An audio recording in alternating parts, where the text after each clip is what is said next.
Assalamu alaikum, everyone. ISCJ community, Central Jersey region, and wherever you're watching this from. Welcome. Today's Thursday, January 21st, and we're 8:30 p.m. And I am very excited. I hope everyone else is very excited as we have a great program here today that we haven't done one in a while. And I know there's some Zoom fatigue and virtual fatigue out there with different programs. But today, we have a great program, as I just mentioned, Seasonal Blues and What You Can Do. We're bringing back two special guests that we've had previously at ISCJ, in person and virtually. And so we have Sheema, who has a master's degree in counseling psychology from Rutgers, and she's a certified clinical trauma professional. Welcome, Sheema, again. Assalamu alaikum. Assalamu alaikum. Thank you. And then, of course, we have Dr. Arshad Siddiqui. He's the medical director of adult outpatient programs at Penn Medicine Princeton House Behavioral Health. Welcome, Arshad. Brother Arif, thank you for having us. All right. So just to level set here, I did the quick introduction. You guys are very humble. I'm not going to read through your actual professional and educational credentials. That's not necessary. Whoever wants to Google that will Google that. But if we have you on, that means you're vetted. That means you're good. You're good by us, Imam Shibli, and the ISCJ community. Alhamdulillah. So, seasonal blues. We've heard it. I've heard it before. And so we're going to dive into that. We're going to go, Sheema, and I don't want to steal anybody's thunder, but you're going to go over what is exactly that. How do you recognize that? What are the things that we can do to address it? And then, of course, for our audience that's watching and listening to us live, please feel free to comment in our chat, the YouTube chat that you're watching us on. And then also share this link with everybody. If you're watching right now, share that with your friends and family so they can participate. We can all benefit from what we're about to learn over the course of the next 30 to 60 minutes. We'll see how it goes. But as usual, this is going to be a conversation, right? So we'll take it from there. Sheema, the virtual floor is yours. You're going to kick us off. And just let me know when I need to share my screen.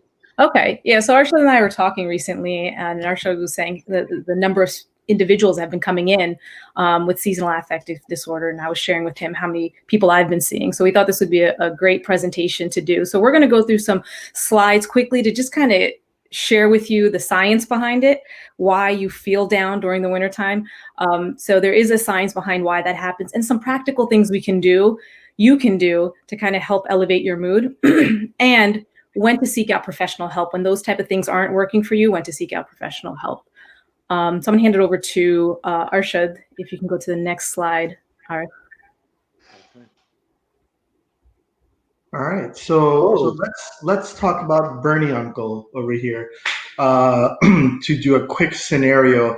Bernie Uncle is a 78-year-old gentleman who called his primary care doctor's office upset. He has no past psychiatric history. He has a past medical history significant for coronary artery disease. And he calls upset, saying, he doesn't want to do anything. He hasn't been able to go to the masjid to see his favorite imam. He doesn't get to see his friends that he used to see for Isha prayer every day. Doesn't want to do anything, doesn't comb his hair, doesn't change his clothes, doesn't spend time with his family or his wife. He's just irritable. At work, he thinks about home. At home, he thinks about work. He's cold all the time. And this isn't like him, and he's upset by this. He's not happy.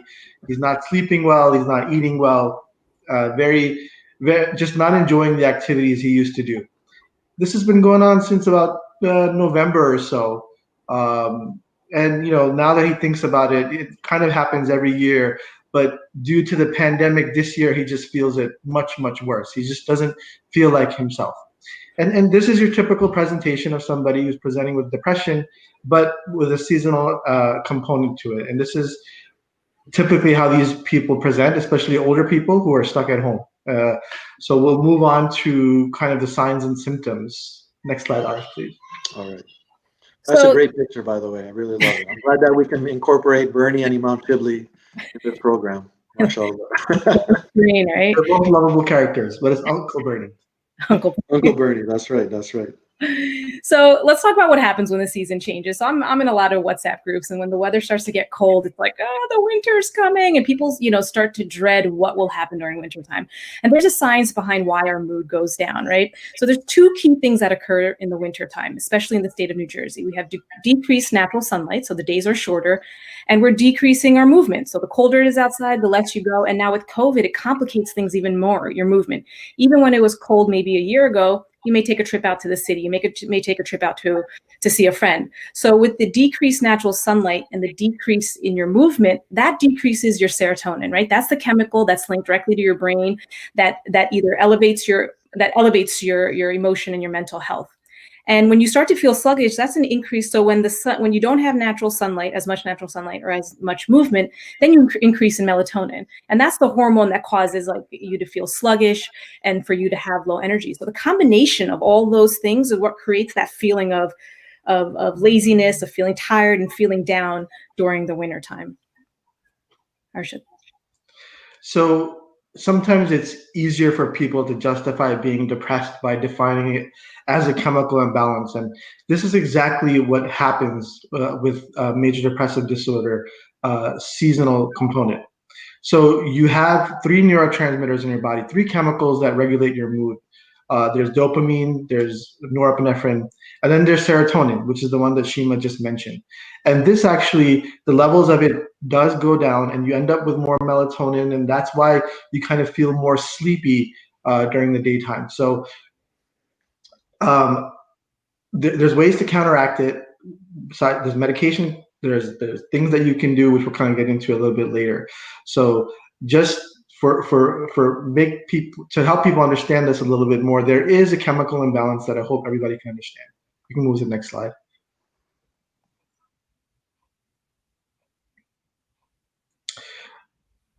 So seasonal affective disorder, it's categorized as a subcomponent of major depressive disorder. And what does that mean? Anytime you have symptoms of sadness, poor sleep, lack of motivation, overwhelming feelings of guilt, poor energy and concentration, if you have 5 of these symptoms for at least a 2-week period, believe it or not, that's considered a major depression. Now, everybody goes through their mood swings. There's nothing wrong with that. But when you have a 2-week period of all these symptoms happening at the same time, then that's when it becomes problematic. Now, when it presents in a certain season, and typically it's during the fall to winter season, that's the seasonal affective component of it. We can move to the next slide. Thanks. So what are things that we can do, right? So if you're feeling down and feeling sad, it doesn't naturally or necessarily mean that you have seasonal affective disorder. You can do some of these things to elevate your mood that we're going to go over now. But as Arshad mentioned, if it persists for 2 or more weeks and you're having trouble shaking it, we're going to talk a little later about how to seek help. So as we mentioned, when there is a decrease in sunlight, it's very important that you try to get as much natural sunlight as possible. So how do we do that in the wintertime? So it's, a short walk, 5 to 10 minutes going outside, drinking your coffee outside. I, for one, during lunchtime, I'll get in my car and go for a nice 15-minute drive. I just so that I'm out and I'm getting sunlight. The other thing I do is I always have my desk near a window and making sure all the shades are up so that as much sunlight can come in for the short amount of time that we do have it is important. So again, natural sunlight. There are light therapies. We can share some of those later, but there are certain light therapies that can give you this natural light feeling. But you can get a satisfactory amount of natural light by going outside and taking breaks every now and then during your workday. All right. I have to keep moving the slides, right? No, we're going to stay on this one. Yeah. Okay. So talking is the most important thing in part when you're treating depression, right? Things that you can do for yourself, Sheema mentioned, going out while the sun is out, catch it. Take a break at work, go for a walk, go for a run, whatever you need to do. Don't let your body feel the loss of sunlight, right? Try to be out as much as you can. Some of the healthiest people that I know actually end up hiking or running more outside in the winter time to kind of counteract the blues. Secondly, at the dinner table, Don't be preoccupied with your phones or the news. Talk to each other, right? That's the easiest treatment you can do for your mental health, is a conversation. Not a conversation where you guys are staring at the TV at the same time. Turn the screens off and just talk to each other. Ask how your day is going. And when you're talking, you can kind of weed out if someone's struggling with depression or not. And this goes with friends and with family. Obviously, this is harder to do now as we're not able to spend time indoors with extended family as much as we used to. But on the phone or on Zoom chats, that works as well. I wanted to add to that, to reaching out to family and friends. Sometimes I hear people say, when someone tells me something heavy, it's weird for me. I don't know what to say. What do? I have trouble asking people how they're doing because I'm afraid they might tell me something that I won't be able to handle. And when someone talks to you, nowhere does it say that you have to give them advice or have the right answer. Just asking the question, how are you? And then following up with that, with how are you really doing? All you have to do is listen. That's all it takes. Listen and validate. If someone's going through something difficult and they just unload on you, it's okay to say, wow, that sounds heavy. How can I help? That's all it takes. You don't have to give advice and you don't have to feel uncomfortable. And just having someone to talk to and you just asking that question can go a long way for somebody. The other thing, so Arshad mentioned exercising. One of the things about the exercising is doing things that are continuous and rhythmic. My friends who have jumped onto the Peloton cult world, where it's just Peloton is life. There is a benefit of that too, because riding a bike or walking or swimming or weight training, it has a rhythmic motion, a continuous motion. So allowing yourself to do some type of continuous motion, at least 30 minutes a day, 4 to 5 days a week, you'll notice will go a long way for you. And all these things that we're mentioning here, it is good to kind of buddy up with somebody. Have somebody that who can hold you accountable and that you can hold them accountable for doing these things. Checking in on you. Hey, did you exercise today? Hey, did you get out for a walk? Hey, you want to talk? So these things, buddying up or having a group chat or WhatsApp chat to just make sure that we're all on the same page with this will definitely go a long way. And nothing against Peloton and people who are crazy about it, but No offense taken. The other thing to think about is, alhamdulillah, our body is equipped with this mechanism where when we do things that are healthy for us, we get an endorphin release.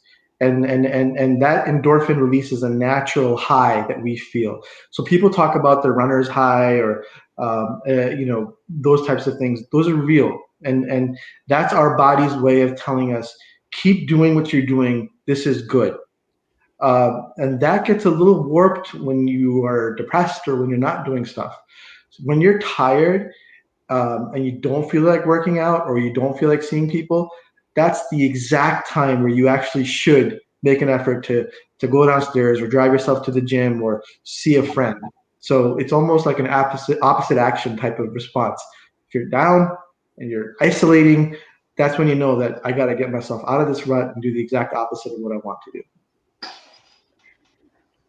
And I'll go over then. Eating right is also very important. When you're feeling down, naturally your body craves sugary foods and simple carbohydrates. You just go for that cookie or that chocolate, or for me, Sour Patch Kids. But it's important that you do nourish your bodies with fresh fruits, vegetables, oatmeal, brown rice, bananas, avocados, those type of things that are going to help lift your mood. So eating foods that are going to lift your mood, foods that are high in omega-3 fats, even taking omega-3 supplements can help elevate your mood, especially during the winter time. So you can go to the next slide.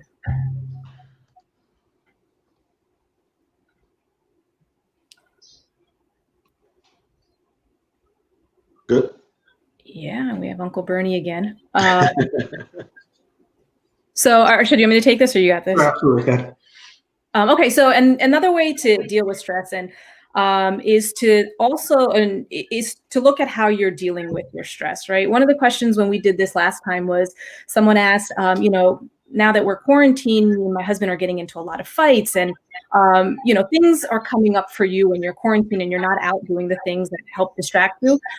Now is a great time to really identify what is the cause of your stress and how you can make a realistic plan to minimize the impact, right?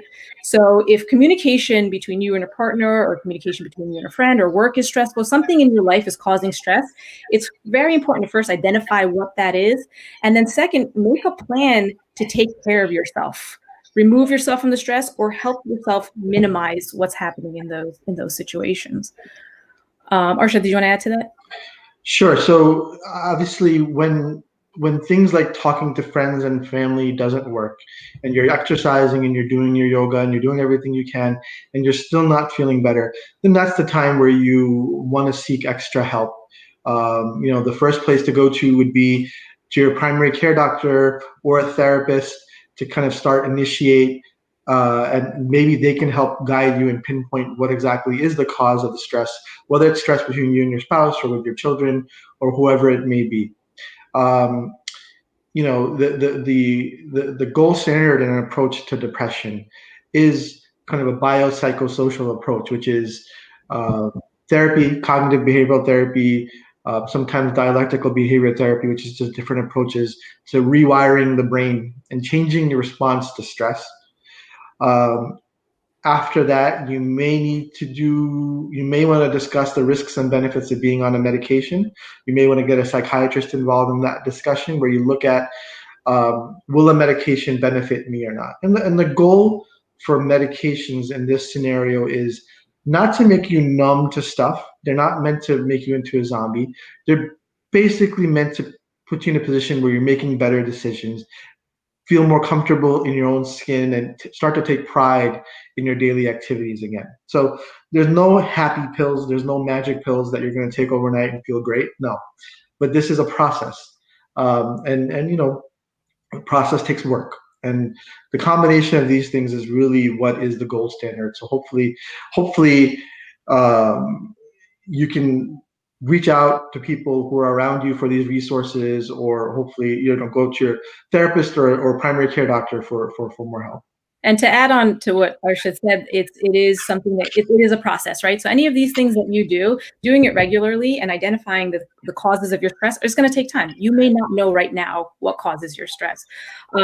So everything is a process and everything takes time. The first time you exercise, the first time you eat healthy, you're not going to feel great right away, but it's how consistently you do those acts. Other things you can do is do something you enjoy or used to enjoy every day. So break up your day, do something different or do something new that you enjoy doing, whether it be painting, photography. I took up sewing. My Pakistani mother was elated when I learned how to sew. I mean, she started taking pictures and sending it to the whole Khanman. It was weird, but it was great. But like learning something new or doing something that you can enjoy doing. And the part that I also like is the third bullet, is the daily relaxation techniques. Yoga, meditation, progressive muscle relaxation. Alhamdulillah, as Muslims, we pray 5 times a day. That is a form of meditation, a form of being present in the presence of Allah, being in the moment 5 times a day. So what I also did was add a few apps, the Simple Habit, Calm, and there's a few apps down at the bottom.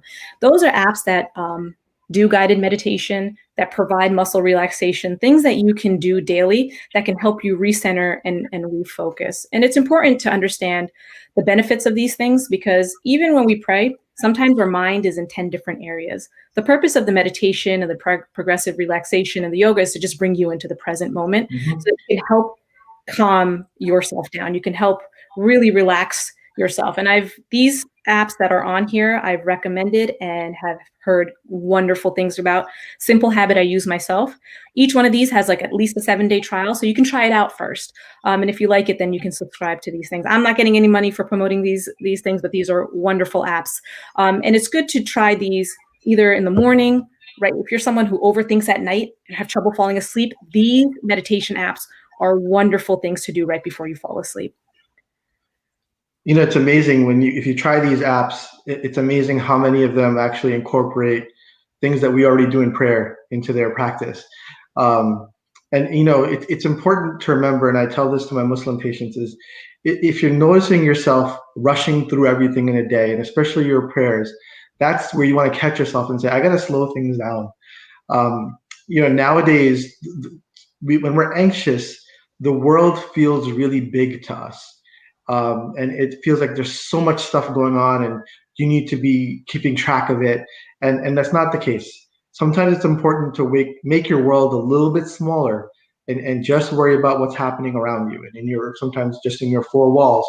And so when you're getting ready to meditate or when you're getting ready to pray, it's important to be in the moment, like Sheema mentioned. Is just be where your feet are, and you'll be amazed that little exercise of grounding yourself, and that actually happens when we prostrate, is we're grounding ourselves.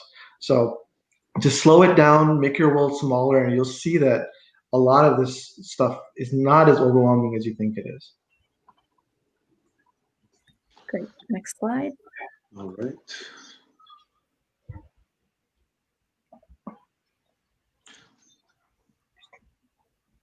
So, and I think we kind of touched on this earlier. So, kind of your take-home message is, if you're not performing your activities of daily living, you're not taking care of yourself, you're not enjoying what you used to enjoy, you don't want to talk to people, you're isolating, and especially if you're getting thoughts that life isn't worth living, or that if you're getting those are never normal, and that's when you need to reach out to somebody. So your primary care doctor, get to a therapist, call somebody right away, and connect, so that we can kind of figure out what the right level of care is for you. And I think RF will go over some resources a little bit later that would be available. And to add on to this is sometimes the help seeking part of it is what becomes difficult. And I think, and this is why we do these presentations, is to say that it is okay to seek help. I read a meme recently where two women are sitting together and one woman turns to the other and says, "Sister, why are you sad? You have so many wonderful things around you. You should be happy." And then she turns to the woman and says, "Well, sister, why do you have asthma? You have so much oxygen around you." And the purpose of that is that, feeling sad and down and depressed doesn't mean you lack things in your life. Just like asthma, you don't lack the oxygen around you. There's a physiological component there's a disruption to why you're not able to breathe properly when you have asthma. And the same thing happens when you have depression. You are not able to take in as much joy or happiness because there is a physiological disruption. There is a mental, emotional disruption. And it's important to understand that when you have that, it's okay to seek help so that you can start to take in the joy, just like someone with asthma can start taking in the oxygen and really breathe. And so it's kind of like emotional breathing. And so seeking help and doing that is very important. You are spot on with that. And just to add, I've had many patients with major depressive disorder. And as a part of the treatment, I'll tell them, name 10 things that you can take pride in or that you're grateful for. They're not even able to name 5. And that's not because there's something wrong with them and they're ungrateful. It's because they're depressed and they can't see it. So to simply say that, list 1,000 things that you're grateful for, it's not easy to do for people that are depressed. So that's nothing to be ashamed of. That just means that you need some help. Wow. Thank you. I didn't mean to cut you guys off, but all of this was very helpful. But on this last slide and what you guys spoke about, Sheema, the meme that you mentioned and, about the oxygen and asthma, that just opened my eyes. You probably heard an audible gasp from me, like when you said that, I was like, wow, so simple and so profound. You don't even think about it. And, same thing with you, Arshad, like, we take things for granted maybe, and we don't realize, people in our own family, immediate nuclear family, or even extended family or a friend circle where, we just make certain assumptions, and the whole stigma thing. We talked about it last year too, right? And mental health, it's not something you can necessarily see, right? We're used to, okay, doctors and health professionals, okay, you have the flu, you get a flu shot, you have COVID, now you have the vaccine. You just, you have a broken bone, the doctor, sets the bone. All these other things, cancer, you treat it, right? There's that physical, tangible, visible component to it. And the stuff that we're talking about and the stuff that you guys deal with every day and your peers and colleagues in this space, it's difficult for a lot of people to understand that or even grasp it, right? So it's sessions like this, I think, that helps. I think there's a lot more that we need to do and we'll continue to do. I feel like, at least in the Muslim community and the faith community, mental health is no longer such a taboo topic as it was maybe as recently as 4 or 5 years ago. I think we're continuing to break down barriers, raise awareness. I know a lot of our, you guys yourselves and other folks are being invited to other organizations and doing seminars and such, and classes and conducting all different types of things. What else are we missing from this? Is there something? This is the basic. I feel this is the least we can do. Like, what else can we do just to raise awareness? Forget about all the other things. We'll dive into that a little bit in a second, because I know there's some other questions out there that we're going to get to. But is there something that we are not doing as a community, as that we should start doing, including us as ISCJ? Maybe this is not enough. If I can add, Arshad, one thing is I think is important is to encourage our young brothers and sisters to go into the field. We don't have enough representation in the areas of therapy. We have a lot of psychiatrists, alhamdulillah, a lot of in the medical end of it. But if you look at the therapy and the social work end of it, we don't have enough brothers and sisters going into it. We're starting to get a lot of sisters more and more, but encourage that. Not make anyone feel bad if they want to become a therapist, or tell someone that that's not a good career to go into. We need to have representation and a face you recognize. When you sit down, one of the things I hear a lot, someone says, I need to go know some therapists so they understand where I'm coming from. And there isn't a big pool to pick from. We're going to list a few of the resources later, but it's nice to have somebody that you can talk to that looks like you, that sounds like you, that understands your religion and your culture, so they don't feel like they're either being judged or having to explain themselves. So I would say fighting the stigma would be to, yes, let's start the dialogue. But second, let's encourage our youth to go into the field if they're really interested in it. Spot on. I totally agree with that. The other thing I could recommend as a community is, sometimes we'll do routine blood pressure screenings at like health fairs, but how often do we do depression screenings? How readily are they even available? Are there pamphlets readily available for people to be educated about this? I think having, I agree that having mental health providers readily available is important, but also having people recognize the symptoms early on before they get worse is really important. So the same way we have blood pressure checks, we should do depression screenings. Wow. Okay, so this is a viable option to do depression screenings. Okay, I just learned something new. I didn't know that, right? So, once we're done with the pandemic, I'm volunteering ISCJ to be a spot where we could do depression screenings and we'll organize that. Obviously, we're just not in a position right now with the pandemic to do it safely, I don't think, but we can always discuss offline. But I think that's definitely a checkbox that we can hit, not only for ISCJ, but most of the massages, at least in Central Jersey. I'm confident in that. Inshallah, absolutely. And I do that every year at the college I work at. Every semester we do a depression screening, and we do it in a confidential way. So if someone feels weird, well, I'm going to show up and people know I'm here to get depressed, we can do it in a confidential manner so that you feel comfortable doing that. And the one thing about therapy and psychiatry and this medicine also is that what you share is confidential. So when you do go speak to a therapist, a really important part of understanding is that what you share with the therapist or with a psychiatrist stays within our code of ethics, tells us that this is confidential. You don't go running to someone's family unless their safety is in danger. Other than that, it stays confidential. There is a level. So the thing about therapy also is that it's important to, can you actually pull up the reference sheet, the referral sheet? Yeah. I'll do that right now. Is when you seek therapy, if you're someone who's looking to seek therapy, it's important. Therapy is not a one size fits all. That's why we have so many different types of therapists, because the human experience isn't a one size fit all. We experience things and each one of us has gone through different things in different ways. So we made a list of these referrals. I'll highlight the first one, Olive Branch Therapy. When you go onto their website, you're going to see, when you click on their therapist, you're going to see a whole list of therapists. And it's important to read their bio and see what you can connect with. Any type of therapist that you go to, it's important to see what their values are and what they are offering and what types of therapies. Because like I said, therapy is not a one size fits all. You want to see what works for you. And you do that by asking the questions, by doing your research. And then, like I said, the human experience is not a one size fits all. So your experience might be best handled by one type of therapist as opposed to another. So we made this referral list of psychiatrists and social workers and even a behavioral specialist, because I know last time there were questions about individuals on the spectrum. So we included that on here too, for your reference. And down at the bottom, Alma and there's the New Jersey Cares, New Jersey Medical Health Cares.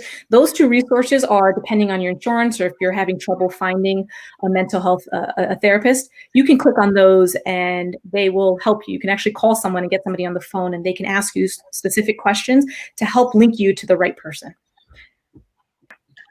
No, this is good. Thank you, Sheema, for putting this together. And again, this is not necessarily an endorsement of any individual practice or anything, but this is the resources that we're aware of, and they're just we're trying to share for that. And if anybody is aware of some other resources, feel free to share that with us, and we'll broadcast that out to the wider community. I actually will share a link to what I just showed you guys. In the chat, I will send a link of that in the chat right now in a few minutes. But I just actually I see some comments here, so I want to address them, right? So I want to acknowledge them. And some of it is a emphasis. They're asking to emphasize what you've already said, and it's important. So we should emphasize it, to stress that it is normal to seek professional help. I think we touched on this in the past too, and a little bit today. We didn't dive into it, and some of these topics we can unpack, and we can unpack for hours at a time, right? But I think in our community, regardless of ethnic background, there is a stigma attached to it, and there shouldn't be a stigma, right? And I think, Sheema and Arshad, why don't you talk to that? How can we convey to the people that are watching and the people that will watch later, and when the people that are watching now go back and tell their family and friends, there shouldn't be a stigma. It's easy to say, but how do we erase that stigma, right? That's really what it is, right? And so what else we can do around that? Absolutely. So sorry to cut you off. Stigma comes from misunderstanding, right? Groups are stigmatized when they're misunderstood by the greater population. How do we deal with that? Exactly with what we're doing right now, which is educate, educate, and educate. And the more we talk about things, the less stigmatizing there are. People fear the unknown. That's a fact. And programs like this that reach everybody, reach the regular person are the most important things. And having these discussions at the dinner table, after prayer, any of those times where you're just sitting around hanging out with friends, bring it up. Oh, I'm dealing with some anxiety, or I'm not focusing as much as I should be. This type of stuff is important, and you'd be surprised how many people will just come out with it once you bring that topic up. And I agree with Arshad to add on to that, is that I think in the community sometimes there is this, you got to show tough love. You got to tough it out and you'll be fine. And I think tough love has its place and purpose. But if someone is suffering and you tell them to toughen up and they try to, and then they fail at it and they keep failing at toughening up, and there's no other outlet, they're going to turn to unhealthy means of coping. And we want to avoid that from happening. So having that dialogue, like Arshad said, at the dinner table, having that dialogue regularly, openly speaking about this and normalizing it, it's very important. Tough love has its space. Tough love is important. But for someone who's really dealing with depression, that can make them feel worse than feel validated. Yeah, that tough love is interesting, right? And a few months ago, actually, the three of us had a conversation, and I don't know if it's a direct link to it, but, we talked about raising kids and how do we raise kids.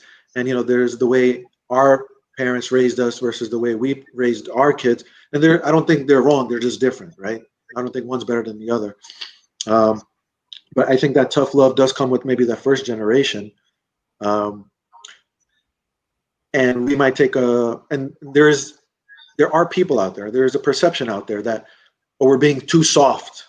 Yeah. Does that play a role in that? And if we're being too tough, can an outcome can it manifest in people suffering from depression or, a seasonal disorder?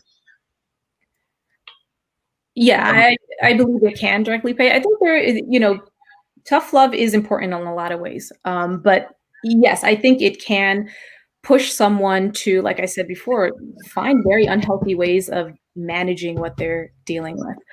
So allowing someone the space to open up and share what's going on, or at least acknowledging that they're not okay, is fine. Acknowledging it and not having the answer to how to fix it is okay, but acknowledging it, validating, whatever you want to call it, is the first step in that person feeling like, I have a lot of people come to me apologetic when they, especially in the Muslim community, apologetic when they start to talk about trauma. And I'm like, that's horrible. No, but I'm sorry. You know, I know I'm blowing it out of proportion. I know and so, and if I went through the list of what they went through, you're like, why are you apologizing? And that comes from a space of tough love. Like, you shouldn't be, you know, you shouldn't feel bad about this. Get over it. So a lot of the first couple of sessions is them just apologizing for opening up and sharing. And maybe I'm making it a bigger deal than it is. And breaking down that wall is first, and saying, you know what happened wasn't good. Let's walk through how to help you deal with that better. Okay. I'm going to read a couple more of the questions that I see in the chat here. And I think there's some overlap here, but I think this topic is so important. So the more we emphasize it, or even if we're recycling some of it, it's fine.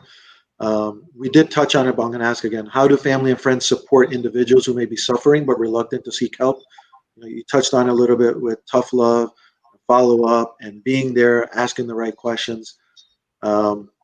But how do we break through that barrier? Ultimately, there comes at a point where you just know there's something there, you know. So is there a breaking point? Maybe that's, you know, that. And what do you do at that time? You know, it's important. It's very important. It's simple at that level. Be a good listener. You know, sometimes we hear our friends talk and then we just start talking about ourselves, and that's not a conversation. That's just people talking at each other. Listen to each other.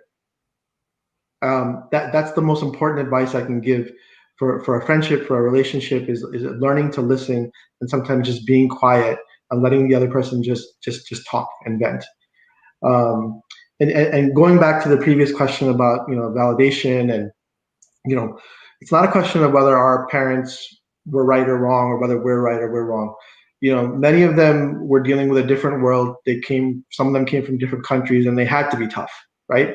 So at that time, toughness was the way to go, because they were dealing with discrimination. Some people were dealing with racial issues and civil rights, so they had to toughen up. And then our generation, our kids' generation, is a little different, because we're dealing with constant attacks from social media or bullying and this kind of stuff, and we need to have some sympathy. There's a time for validation still, and there's also a time for tough love. And that's the job of the individual and the parent to figure out when to apply each one. There's a space for validation, and there's a space for tough love. And how we adjust to our children's and our friends' needs is important, because all of them are so different in their own wonderful ways. And to add to that, to answer the question too, if someone's reluctant to seek help, you want to make sure you're not enabling them in what they're doing. So I see a lot of families say, you know, my son needs help, my son needs help, my son needs help, but they continue to do the things that foster the behavior. They continue to do things. So it's important, and that's hard as a mom, as a parent, or whatever, to stop doing certain things for your children. But you have to recognize when those things are being helpful and most of those things are harming the individual. So sometimes a reluctance to help seeking is, you may be that barrier to it too. And recognizing that is okay, and saying, let me step aside and let them see. Because sometimes if they fail, that's the greatest lesson they can have, is they fail and realize they'll need the help. So there's still more questions here, so I'm going to get to them. But people have been asking me what I'm drinking here. So for those that are trying to guess, it's Kashmiri chai. So I need to shout out my friend Mahin from Yardley Masjid. He hooked me up with the Kashmiri chai. So thanks, Mahin. Lucky. All right, next question. So you guys actually touched on it indirectly. But it's a very specific question now, because we talked about our parents or age, the elderly. We have to handle that a little bit differently, right?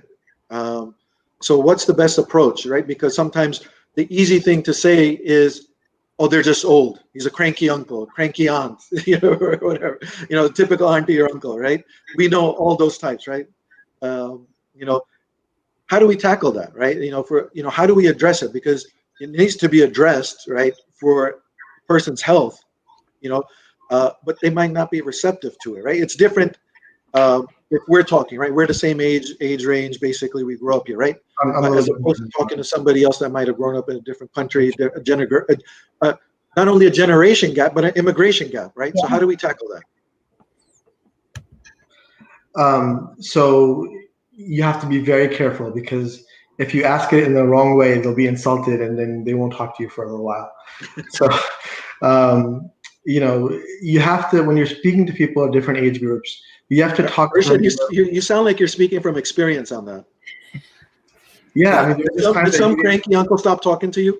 Yeah, it was you actually. You didn't talk to me for a couple of months after I upset you this one time. But it's important to speak to people in their own language. If we walk in there to our uncles and start talking about validation and empathy, they're going to be like, that's nonsense. Speak to them in their language, in terms of how they speak to you, and that's how you normalize it. Have sympathy, obviously listen. It's very important that our older generation, for many of them, the masjid was the socializing spot. And that's where they would go, and that's where they would see people, and they don't get to do that right now. So, and they're the ones that are dealing with the most loss right now, whether it's friends, peers, independence. So make them feel good. That's what therapy is. You make somebody feel better than when they first started the conversation. So don't belittle them. Don't try to show them that you're so smart. And that's exactly what I did with you, Art. If I kind of just, I appreciate it. All right, thanks. Since we're talking about age, right? We talked about the elderly, and I don't know if it was covered in your slides, and if I overlooked it, that's my bad. But what about the younger age, our teenagers, high school age, even grammar school age, the toddlers? Can they be affected by the seasonal disorder stuff? Absolutely. There's no age discrimination when it comes to this. In fact, I was working with the New Jersey State. One of the highest rates, or the age group that has increased the highest in suicidality, is 7 to 10-year-olds. So depression, whether it's seasonal or not, it's hitting the younger generation earlier. So this is something that the state of New Jersey recognizes happening within out for our children younger and younger each year. So they put out an initiative to do suicide training across schools, and now they're going to go into religious institutions. So they've tapped into our resources to come into the masjid to do suicide prevention trainings and mental health training, so that you can recognize these signs early and get your child or your loved one the help that they need. So there's no age discrimination when it comes to depression or seasonal depression. Okay. The other question I see here in the chat here is, seasonal disorders, do they only occur in the winter? Primarily in the winter, but there are cases in the summer. So there's also summer, but primarily it happens in the winter. The ones that do happen in the spring or the summer may be linked to a trauma, maybe linked to something where the season reminds them, or the sensation of the season does. You mainly see in the winter, but it does occur also in the spring and the summer. But Arshad, you would know more about that. Yeah, I mean, so typically it's related to sunlight, right? That's your seasonal affective component of depression. In the spring and summertime, you see more activation, and you might see signs of actually mania or hypomania in those patients that are predisposed to bipolar disorder or something like that. So we're very sensitive to sunlight in many different ways.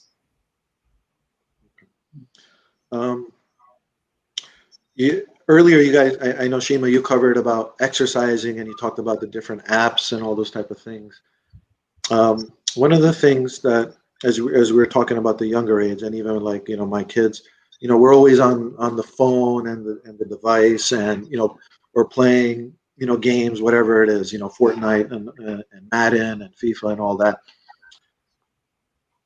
Is that a valid and okay distraction that can alleviate, a strong, someone suffering from depression and sad,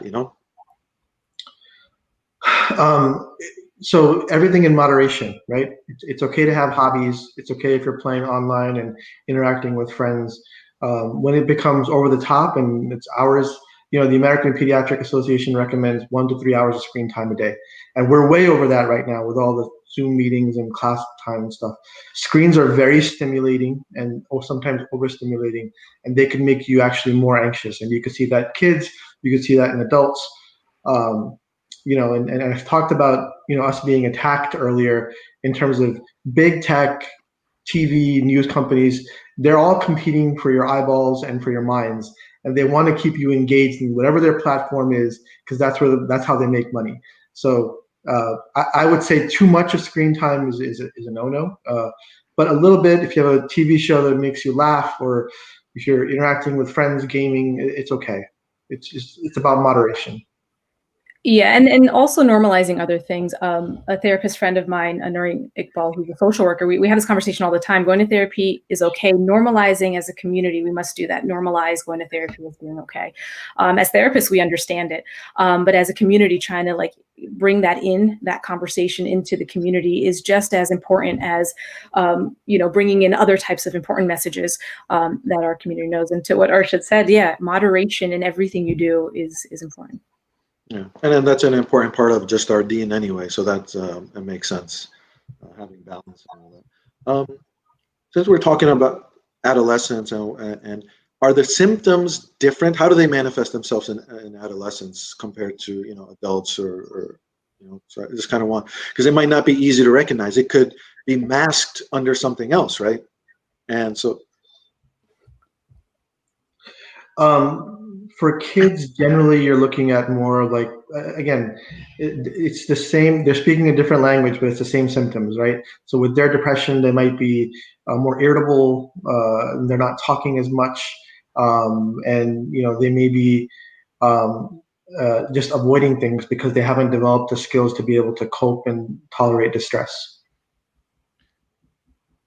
But how do you discern the difference, right? You guys are professionals, right? So like as a parent or the people that are watching this, right? Like I'll use an example. I'm not trying to joke around here, but I'm just trying to illustrate like the way I learn is through examples, right? So, and I'll tie it to sports like I always do, right? But like right now we have a lot of, Giant fans and Raven fans and Jet fans and Met fans that are really excited, happy, or really, really sad. But are they irritated because their team is bad? Or it could be, how would you notice and discern that difference? Like Arshad, you're always upset about the Mets, but like, is it because it's sad or because you're just upset at the, the Mets or whatever it is that you're upset at related to that? So sometimes as a hobby, following a baseball team has its highs and lows, and it's okay. That's okay. The joy that you get out of living vicariously through other players is something. There's nothing wrong with that, right? But if I start to neglect my food, if I start to not talk to my wife or my kids, or I don't answer your phone calls more often than I don't already do, then that's a sign that something's wrong, right? If I'm not eating, I'm not sleeping, that's an obsession, and so that's a sign. I always tell people, keep an eye on three things: eating, sleeping, and doing things that make you happy. If those three things are falling off, then something's wrong. So also to add to that, so like isolating is a sign of depression, isolating at extended periods of time. A teenager might isolate by constantly staying on their phone or in their room. A child might isolate by constantly just playing video games all day, where an adult might isolate by just completely separating themselves and just sleeping all day.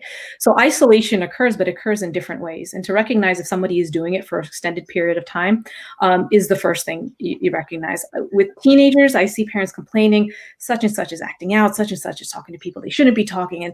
And so they start disciplining them and yelling at them. And I said, well, what did you ask what's really going on?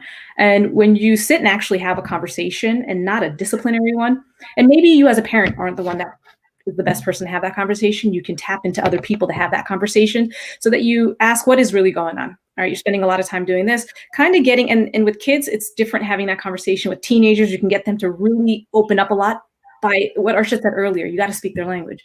So whatever their language is, you have to understand that and communicate with them in that manner. And as adults, same thing. You have to communicate with adults differently. Communication is unique in its way, and how you do it is important to get somebody to open up.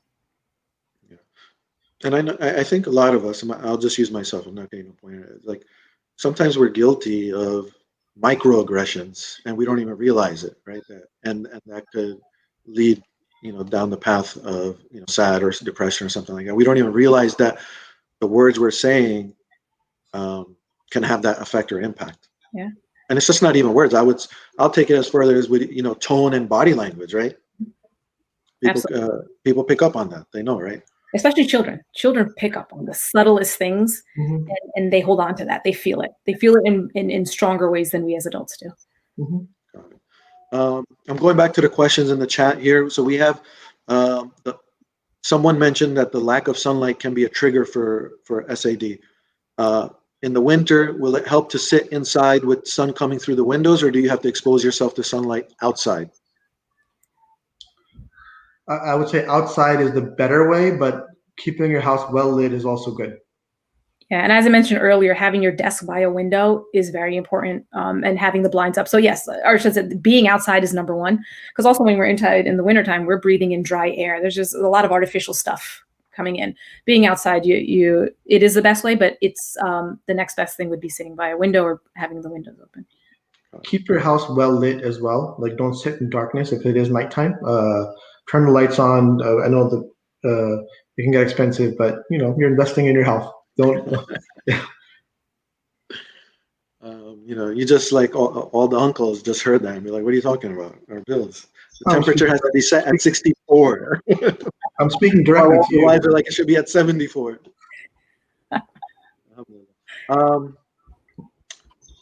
So the next question that I see in the chat here, it's related to the light. Is it like a light switch? Do you snap out of it when the sun comes out more?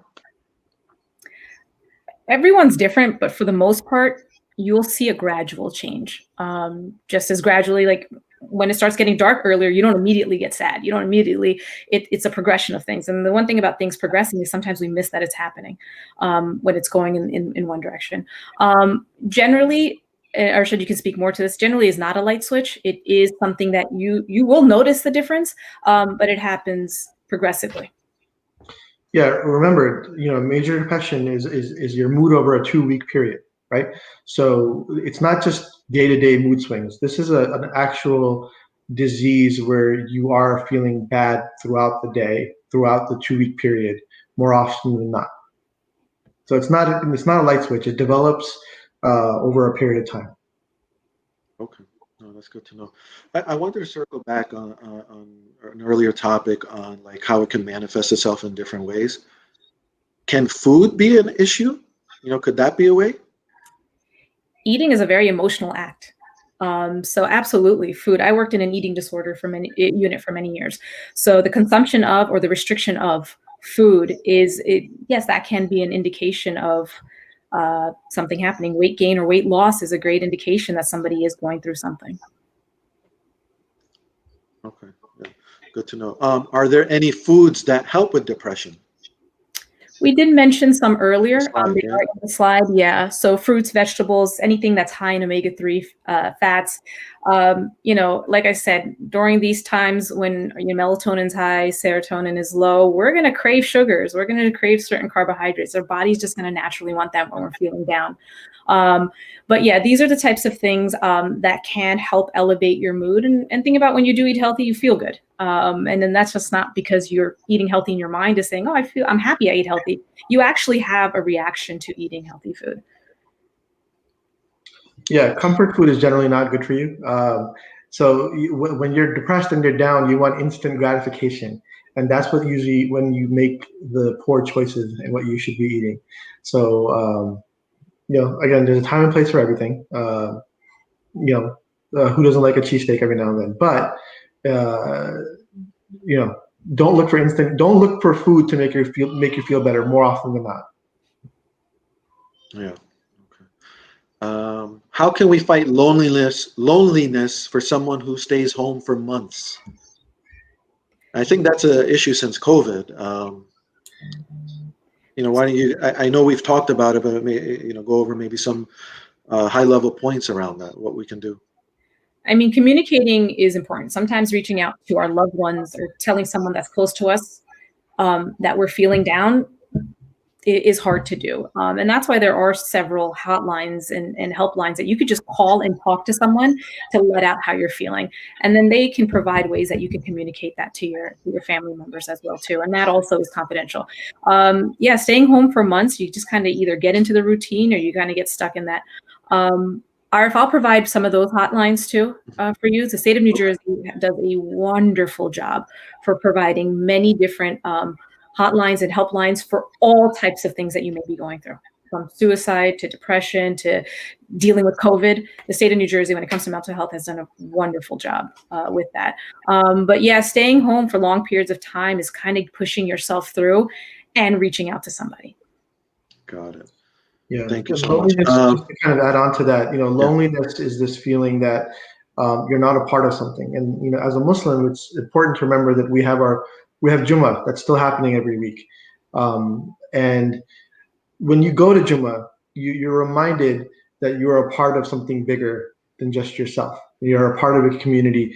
Even if you don't talk to anybody, you're all there for the same purpose, and you're seeing people, three-dimensional people, and not just people on a screen. And that makes a huge difference. So reminders that we're a part of something bigger than just ourselves is very important. Yeah, no, I think that's a good example, Arshad, is, for those masajids that are conducting Jummah and prayers, as long as you're able to come and be in a safe way, wearing your mask, being 6 feet apart, and you don't have any underlying conditions, and your situation at home allows for that to happen, you should participate where you can. So everyone should take advantage of that, even during the pandemic. There's ways. I see a lot of questions here, but I think reference the slide deck that we've shared. I put the link out there. I put the referral sheet out there too. And I don't want to speak for Sheema and Arshad, but just to summarize that part, and I'm not ending this session just yet, but they've given us a lot of advice on food, on exercise, going outside. Those are all things that we can and we should do, even during the pandemic. There's ways to be safe about it and do it in a healthy way. If we are closing, Arif, I always want to tell. I'm going to remind people what I tell you all the time, which is DFL. Don't forget to live. Yeah. Sometimes we get consumed by our devices and we're not living life. Do something different. Go on a hike, even if it's by yourself. But we have to live, and we can't just sit at our desks by our computers and memes are fun, but you got to do other stuff. You got to maybe make your own meme. Go out there and take some pictures and do something. And I want to highlight the comment that Sophia Iqbal made, who I refer to as Sophia Vaji. People are in pain and are struggling and are doing it alone. So it's important to reach out to as many people as you can, even if sometimes your happiest friends are people who are dealing with a lot of stuff. So, asking that question will make someone feel less alone, or just reaching out and connecting with people. That's very important. Alhamdulillah. So I think we're coming up at an hour mark. So I think we've covered a lot.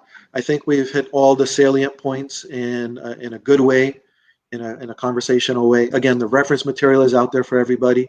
For those that are watching, please share the link with other folks so they can watch it later. And if you found it beneficial, inshallah they'll find it beneficial. And again, to summarize and recap, there's not a stigma to this, right? If you yourself are having some issues, or somebody that's having issues, it is okay to reach out for help. Don't keep it to yourself. There are people there. There's organizations, professionals that will help you, and they'll keep it confidential if that's an issue. There should be no stigma. Mental health and the specific topic of SAD, that we talked about, the seasonal disorder, is go out and get help. There's no stigma. There's no shame in it. There's a community behind you to help and support you in any way possible. So always take advantage of that. And inshallah, it's always very informative and insightful with you, Sheema and Arshad. I think we have to bring you guys back on before Ramadan, maybe on a different topic, so that way we can benefit, because Ramadan is about 11 to 12 weeks away before we know it. So we'll bring you guys back on for something, and I'll learn some more from the both of you, like I always do. If you guys have any closing remarks for myself and the audience, please use this time right now. Well, Arif, I want to say thank you to you. You put a lot of effort into bringing this type of stuff to the community. And I don't think people know enough of behind the scenes that happened. You're on top of this. You're diligent. You come up with great ideas. So I want to say thank you to you and the community. You're an asset to the community to allow for these type of things to happen and to be so diligent with the work you do. Thank you, Sheema. Do I have to say something complimentary now too? I mean, You do. we You good? do. I think Sheema said enough. That's All right. So everyone, again, wherever you're watching from, thank you for joining us, and we'll see you guys soon. Assalamu alaikum. Bye, everyone. Be okay. safe, and we'll see you guys soon. Assalamu alaikum. Inshallah.